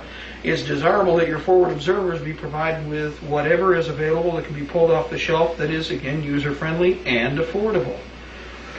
Now, I wanted to tie this in again because while all of this is definitely usable, without communications, then the rest takes more time to transfer downrange, either by flags, carrier pigeon, or whatever it is that you have. So integrating effective communications is important. Again, yet another solution in this case is Cobra handheld radios. There are a variety of different systems to choose from. In this case, both with a voice mic and earpiece to keep the noise that is observable down, and of course to maintain operational security with communications on a regular basis. You want to make sure that if possible you keep everything as far as sound discipline, noise discipline to a minimum. Now again, from top to bottom, and remember this, First of all, conventional land navigation technology should be carried by all parties. This isn't the Russian army. Soviet military standard and doctrine dictates only a handful of people had the capability to read maps and use maps. The problem with that is, of course, if you lose the guys that know how to do it, well, everybody else falls apart when the time comes, and that's why it's so easy to beat most of these foreign forces. In our case, we need to see as much redundant training as possible. All of this technology should be integrated into as many different parties as possible so that when one falls, another person can pick the equipment up. Now, shifting a little bit, once we've got the troops in the field, one of the other things we're looking at, and of course we didn't get a chance to touch on this, are of course food and meal preparation. Almost all of you are familiar with the standard MREs now, and again, availability varies from one part of the country to the next in different forms and sources. And even if pieces are available, these are still a desirable pack-ready meal source. MREs are an option. Of course, old CRATs may still be available in different forms, and depending on where you are in the world listening to this tape, you might also remember that C rations are still issued to many countries. So you may find either type of conventional combat meal available. In addition to this, though, one of the other solutions, and of course this has to do with many of the different subjects that we are dealing with, not just food, but general utility storage for long-term combat support. Canning operations can be made available to just about anybody in the Patriot movement across the nation. As you saw in an earlier part of this particular tape, we also discussed, of course, reloading techniques, and you'll be seeing different pieces on this progressively. Much like the reloading presses that you were witnessing, you're also going to find that the reloading capabilities for these cans are quite similar. It looks like a large single-stage reloading press. The can is mounted in place, and as you're probably seeing an image of this right now, a lid, once the material has been popped inside, is positioned over the open orifice. It is depressed. The rim is cased and recrimped, and what you have is a containment vessel separate from the outside environment. Advantages of this technology is, for instance, the can that I'm holding here is a standard number 10 can that contains, and I'll read it off for you, 3 medical tape, 15 conventional 3x4 dressings, and 3 each 4x7 dressings. It's been repainted in a standard primer paint, whatever is available off the shelf. In this case, from one of our distress resale facilities called Big Lot. For 88 cents a can, the paint just simply covers to prevent rust. Another point that should be made, standard nomenclature and symbols should be brought about so that you can identify the individual material that's inside. And in addition to that, of course, we have identified what's in the container in more than one location. And in my case, yes, we're a little paranoid about this idea. So we have it written in one location, then another location, then another location, and yet a fourth. This way there is no failure to identify what it is that has been contained inside this particular holding device, and it does not have to be compromised purely to identify the contents. Now, one point should be made. During the Bay of Pigs crisis, when the Cuban dissidents invaded Cuba and were betrayed by the U.S. government, we might make that point, one of the mistakes that was made, very intentional, and obviously it was sabotage, is that many of the containment cans that were issued to the Cuban rebels were mismarked. 30 caliber ammo cans that were ham tins of this type contained 50 caliber ammo. 50 caliber cans contained mortar rounds, and so on and so on. And in fact, it became very difficult because of mismarking for them to identify what was inside. Well, by you canning and identifying the product and making sure that it's marked, it's very simple for you to maintain control over the inventories that you have. And by the way, one of the recommendations, and ignore all the other keys on my ring, you might notice a little tool here that is presently available to just about everybody on this planet, though some of you soldiers from Vietnam and, of course, Korea will remember it quite well. This is the P38 can opener, and this particular device is priceless. Simple, easy to maintain, obviously. In fact, KISS, keep it simple, stupid, is a basic rule. The P38 can opener simply mounts onto the rim, and of course, by adding pressure, you can progressively open this can. And you'd be amazed when you're hungry as to just how effective this can opener can be. Well, one of the things that we do with all of these devices when we store them is we take 1 or 2 P38 can openers and we glue them to the top of the can or tape them in place. The advantage to this is that no matter which case you're thrown of 6 cans, you will always have the technology on board to open what is in the box, And in addition, progressively through issuing these particular containment vessels, the P-38s are individually distributed to different parties. If at all possible, every person in your unit, not only combatants but auxiliary personnel and children, should be carrying one of these can openers on a key ring or on a lanyard, similar to what we're seeing right here, so that this tool is made available. Now, the little trick, by the way, is that the end of the P-38 can opener, made of fine American steel, also works quite well as a screwdriver or a prying tool. So again, whatever you're carrying has multiple purposes. This is a very simple tool, a very basic idea, but most people seem to forget this. Somehow, trying to use my fingernails to get into this number 10 can is not my first ambition in a combat zone. So again, keep it simple, stupid, pay attention to what's going on, and make these available to everybody. They're very economical, anywhere from 25 cents to 50 cents a piece, depending on where you are. The government made millions. Well, probably in dollars, more ways than one. Now, as far as the cans themselves go, remember, you will find that these cans come in the raw. One of the other questions that's normally asked by people who see this system and also observe how they're being loaded and the fact that they're so effective and so simple to use is, do I have to use just number 10 gallon can, 1 gallon cans? No. There are a variety of different heads for the system that are available, and you can package all the way down to conventional tuna cans or soup cans as far as serving size goes, all the way up to and including ham tin cans. So this is a very effective system. The cost per unit can be identified by other parties, and by the way, not only are there electric versions of this system, there are also manual hand crank canners. Another tool which will come in handy for long-term storage purposes is also replacement cans. Well, you don't need to buy any as long as you maintain the ones that you have. There's a device called a re-rimmer, which cuts off the upper part of this can and then re-lips it so that this can be reloaded 10 different times. First by cutting it 5 times this way, and then by cutting 5 times this way. Taking a percentage of the can off each time, these cans can be, we'll use that word again, recycled. So here's an advantage for you. One of the things that you can do is if you're in food services, most people, I can see the lights are coming on even as I mention this, food service people who are involved with cafeterias, industrial facilities, etc., will be able to acquire these cans for little of nothing. In fact, usually free. They have a difficulty getting rid of them. So what we're recommending is if you can, get into that recycling habit and acquire these things as quickly as possible. At this point in time, ladies and gentlemen, what we're going to cover is the basic house load or backpack. Now, there are many different variations on the theme as far as foreign manufacturer, U.S. manufactured, what period and era. In this case, we're very quickly going to brief you on the Alice Pack series of backpacks. This is a medium. They also come in large, and yes, they did make a small and still do. Difficult though they are to find, they are available. Now, the Alice Pack system was designed so that it could be integrated many different ways with other types of web gear and equipment that were available in inventories across the world.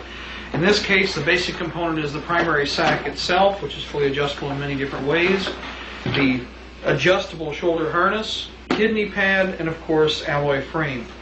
Now, the frames, there's a debate about whether or not they should be used. In most cases, of course, it's a good idea for structurally supporting the amount of weight that's here. And depending on how your individual web gear has been established, your combat load will determine how you want to configure the backpack. While the medium Alice Pack does provide for individual connectors, which are located at the top of the pack, and also stations to the bottom so that the straps can be set up with a non-supported backpack, the large Alice Pack absolutely requires an alloy frame, and it's recommended that with both, especially when carrying excessive loads such as spare batteries, auxiliary munitions, and large quantities of food because of their weight per volume, that the frame be used in those particular conditions. This particular pack has the LC2 type kidney pad, and of course also comes with the waist binders, which is designed to keep the backpack from flopping when it's being used. In this case, this particular pack has a quick release system, which is very desirable with almost all of the equipment you're using, and whenever possible, switch over to this system, which allows you to individually adjust by dimension, squeeze, and you're out of it. One of the other points that should be made is, of course, also a quick disconnect system for the shoulder straps. Why? Well, if you've ever been trying to run from somebody, or if you've ever hit water, you're going to understand very quickly why it is that adjustment and disconnect is important. There are a variety of different ways that the equipment can be broken down and disassembled, as you can see. And again, know your equipment, play with the technology, don't just throw it together and put it away. Play with it, find out how it works, find out what works best for you. Remember that once you've adjusted these stations, for instance these points, you can also reconnect with electrical tape. And by the way, electrical tape does come in colors, ladies and gentlemen, browns, greens, tans, whatever color is indigenous for the particular season. And you can adjust these particular stations and then tape them in place so that they do not move. These particular points, of course, as you saw, were involving quick disconnects or adjusters, which allow you to easily slip the equipment on and off. As the load gets heavier, this becomes more difficult. Remember also that when dealing with backpacks or other combat loads that require weight, the buddy system is still important. In fact, the most common mistake made is, don't worry, I can handle it. Well, ladies and gentlemen, this is part of a team effort. So when you see somebody struggling with equipment, before you see a problem, before you have an injury, before somebody twists a back out of shape or has a problem with difficulty with a slipped disc or whatever, get in there and help each other. That's one of the keys to the overall effort of the militia and also any military operation. It makes no difference. Now, very quickly, at the base, we'll start from the bottom and work our way up. There are a series of connector points on the Alice Pack that mimic each other. In this case, a wraparound connector that can be used for a hanger. And if you'll notice, these two stations, which normally have a separate set of straps, which are not readily available but can be improvised even using belt material or conventional military belts, to secure a blanket roll, your sleeping bag assembly, whatever it is that you decide to attach or whatever supplemental gear you may wish to use. As you move up through the equipment, you'll notice that you have variable adjuster straps. Do not cut these down. There are many different uses for the straps, and the reason for the excess is so that, again, if you wish to attach other material to the rear, the sleeping bag, blanket roll, or other equipment can be attached and stuck under this, and then, of course, secured accordingly. Now, almost all of the pack is designed to be adjustable for a very specific reason: noise. Remember that if you have something flopping around inside this particular pouch, the more noise you make, especially during hours of stealth, preferably at night, the more likely you're going to be heard before you are seen. So once cargo loads are reduced because of consumption or usage, there is an adjustment capability with each one of these chipmunk pouches on the outside, which then allows you to open the device by using the standard snap openers. In this case, a very good idea. Disposables are put to the outside where they're going to be consumed and used first. Now again, do not make the mistake of cutting or snipping off any excess, but if you do have it and you'd like to get it out of the way, you can again tape these positions in these tapes or these excess rolls in place so they don't flop around or catch anything. As we move to the top of the Alice Pack, in this case, we'll open up a little more for you. You will see a series of old M1910 type hanger stations which also have slip points for other web gear. The M1910 hanger is the type that you see on the old 1911 45 magazine holsters. And also, and yes, there is an example here on this particular canteen station located on the side in which an M1910 hanger has been used. Now, these particular stations, just as the one that's wrapping around the mouth of the backpack, are designed to either take the standard modern M1956 connectors or the older 1910 hangers, which will allow you to integrate equipment from over 70 years of production. Very simple and easy to use. One of the things I do like about the canteen, the canvas covers, is that again, they're quiet. Notice the difference in noise factor here. The fact that again, these will absorb water. If you're familiar with how canteens cool, and most of you wonder why all that fuzzy stuff is inside. The felt is saturated with water. The canteen is installed, and through natural convection, the transfer of heat and the extraction of moisture, we actually cool water while it's being carried. Either newer or older canteen covers can be distributed, or canteens can be distributed on the backpack. And I'll turn this around this way. You can carry 2, preferably balancing the canteens out, 2 or 4 canteens from these particular stations. In addition, and again, many of you would like to carry, for instance, machetes or other types of edged weapons. While the side station is convenient, there is a slip point to the back of these pouches which allow you to carry the machete from the 1910 hanger point here, sliding the scabbard into and behind this particular pouch, It allows for this equipment to be attached and prevents the thing from flopping around and making noise. It's important to remember that these little features are not always explained in every one of the manuals that you can find out there, and most of these do not come with instruction guides. However, simple, easy procedures to understand. Moving to the top of the backpack, and we'll finish this up very quickly, we have a Velcro closer with a convenience pouch. What should you put up here? Spare socks, spare glove liners, items that you need to get to that you may have to change. Remember, if your fingers go, the rest of the body follows, as we discussed with cold weather operations.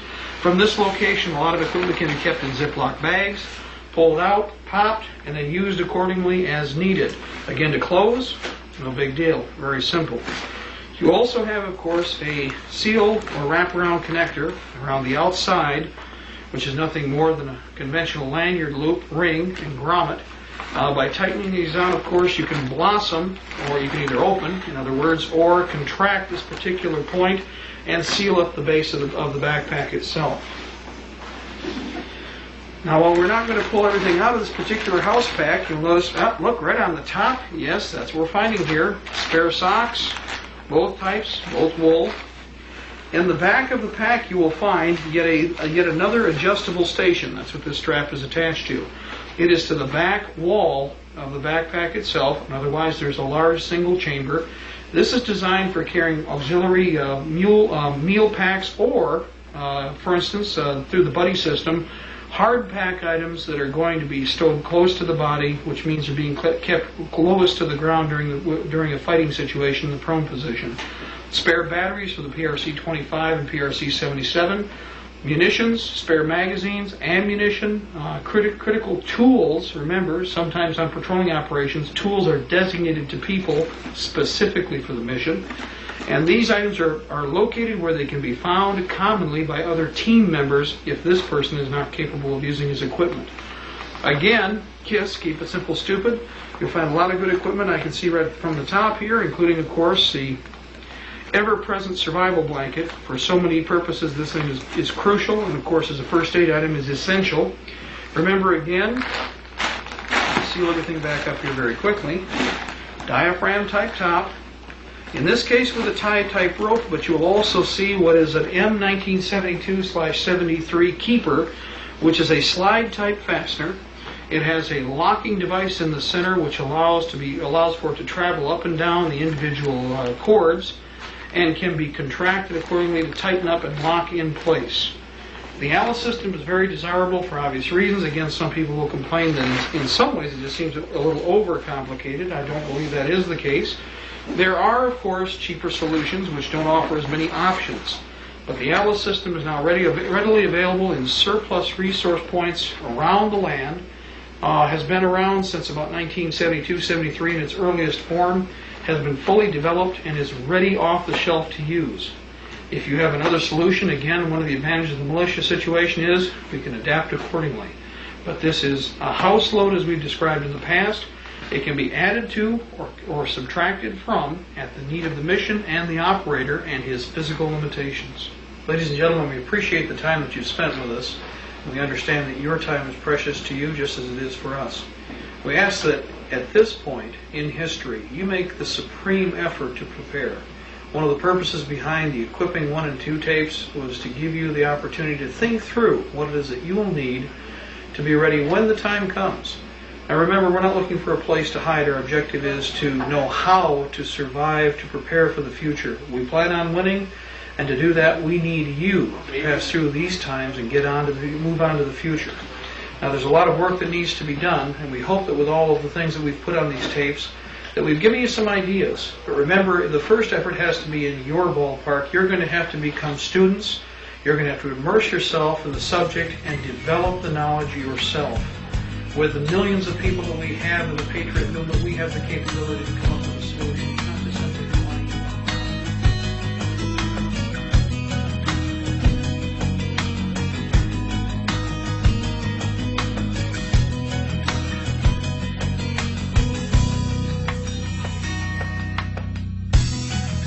I cry for my country, for the pain that it's been through.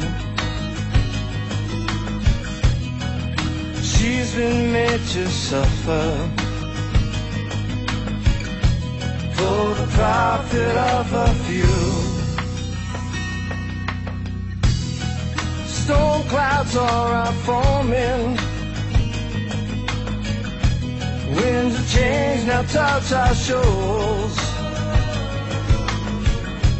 Our hear forefathers are crying